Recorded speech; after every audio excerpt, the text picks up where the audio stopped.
por ishin ca qytetarë, që unë si njoh dhe s'kam nevojë që të përmend emra apo mbi emra, që kanosnin një subjekt dhe u marr seriozisht brenda minutës, pra se kam dhe mesazhet që kemi shkëmbyer, brenda minutës që është dhënë ai informacion është përndarë në provurinë kompetente, grupi kompetent ka vajtur në vendin e ngjarjes, ka marrë kontakt me subjektin dhe pjesën tjetër nuk jam prokurori që kam pasur ndjekje atë çështje, por thjesht kemi koordinuar ditën e zgjedhjeve dhe gjitha veprimet dhe denoncimet që bëheshin në provurinë e posaçme. Faleminderit. Po, faleminderit, zoti prokuror. Zonja, personazhet që janë aty mund të mos jenë pjesë e juaj për të hetuar. Po zonja Vokshi që është deputete dhe që po kërcënohet është pjesë Zoti Balliu. Ju lutem Zoti Balliu. O zoti prokuror, ju lutem jo diskutime. Të lutem, zonja Vokshi është subjekt, po është kallëzuese. Ne kemi të kallëzuar subjektet, të lutem. Ju lutem zoti Xholi. Nëse do ishte subjekte zonja Vokshi, mos ndodh kur, ishte kompetenca jonë për çdo lloj vepre. Por në rastin konkret ishte kallëzuese, dhe kallëzuesi s'ka pse të jetë kompetent për posaçëm pse është kallëzues. Për shkak të mandatit që i ka dhënë qytetarët e ndershëm. Zonja Vokshi po thotë që unë përkërcënohem unë dhe familja ime. Domethënë, nëse ne do rrinim të gjenim subjektin në atë pikë të kërcënimit të saj dhe të familjes vet, unë mendoj që nuk mund t'i kërkojmë njeriu që po. O zoti Balliu, po kjo s'ja ndryshon statusin e kallëzuesës pra, nuk ja ndryshon dot statusin, edhe si zoti prokuror keni përgjigje tjetër. Ju lutem. Zoti Balliu. Edhe në atë rast, pavarësisht pretendimit, të lutem, ka qenë në cilësinë e kallëzueses dhe nuk është e kallëzuar. Ne bëhemi kompetent nëse je i kallëzuar dhe për krime zgjedhore, për korrupsionin aktiv dhe pasiv. Po, zoti Dumani? Për ta plotësuar tani, ne njësoj të shqetësuar ishim se ju dhe kemi vlerësuar maksimalisht, ju e shpjegoj me detaje se ç'kemi bërë, nuk kemi qëndruar. Aq kemi mundësi, aq kemi bërë, nuk ishte në kompetencën tonë, alarmuam, sinjalizuam më saktë prokurinë kompetente të bënte veprimet hetimore.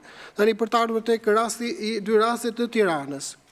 Atëherë, veprimet hetimore ka kryer policia e Tiranës dhe i ka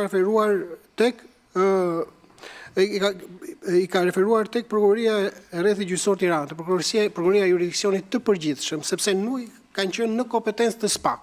Për dy rastet që ju folet për dy zyra ilegale, siç i quajtët ju, në Tiranë. Nuk ka qenë kompetencë. SPAK janë referuar te prokuroria e jurisdiksionit të përgjithshëm. Dhe mund ta kërkoni informacionin tek ajo prokurori.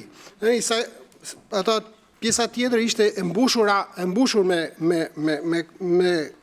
komente, vlerësimet tuaja politike, jeni drejtën tuaj, sepse jeni deputet, përfaqësues i popullit në kuvend, por ne nuk merremi me komenta apo me vlerësime politike. Ne merremi me provat. Dhe çdo rast kur ka prova, kemi ushtruar dhe do ushtrojmë ndjenjën penale dhe tash nuk na bën përshtypje as emri, as pozicioni i askujt. Prova patjetër është shqetësimi kryesor i çdo prokurori dhe ligjshmëria në kryen e veprimeve.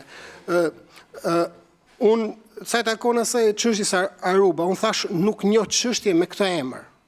Dakor? Dhe nuk kam asgjë për ndarë me kuvendin. Këto kisha, edhe unë nuk kam gjë tjetër për të shtuar. Faleminderit zoti Dumani, zonja Çaushi ka kërkuar fjalën për pyetje. Edhe diçka. Ju lutem. Jo, përgjigje ti kthe prokurori, jo ti.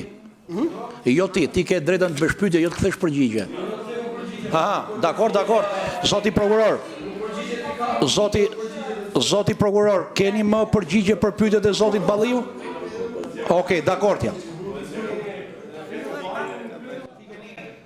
Ekoparkun është një përgjigje që unë e dhash, tani s'dua të bie në përgjigje. Dakor? Tani sa takon, më thatë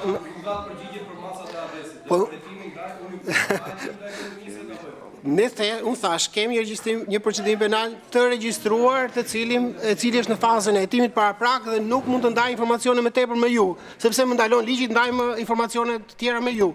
Dakor? Dhe kjo është, ta përmendet grupet kriminale. Tani, vetëm SPAK nuk mund t'i kërkosh përgjegjësi sa i takon grupeve kriminale. Sepse ne kemi ushtruar ndjenjën penale ndaj çdo grupi të strukturuar kriminal. Ju përmendni emra Gjithë ata janë persona në kërkim dhe nuk është përgjegjësia e prokurorisë posaçme thashë më parë t'i arrestoj ata. Për ne si institucion, ne e kemi bërë detyrën tonë.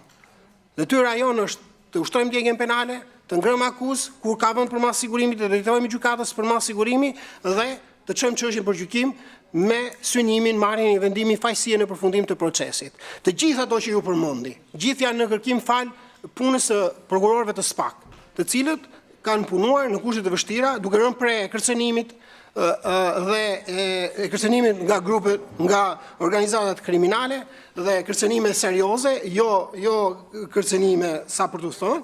Megjithatë, prokurorët e SPAK e kanë përballuar këtë dhe janë përballur me ta duke ndërtuar ndjekje penale të suksesshme. Janë ngroditur vetëm 2024 në 16 grupe kriminale. Edhe këtë vit, trendi është akoma më pozitiv, por do jetë pjesë e raportimit për vitin 2025. Kaq ka ndodhur të bëjë prokuroria e posaçme dhe a duhet bërë më shumë? Duhet bërë më shumë, po kaq janë dhe mundësitë.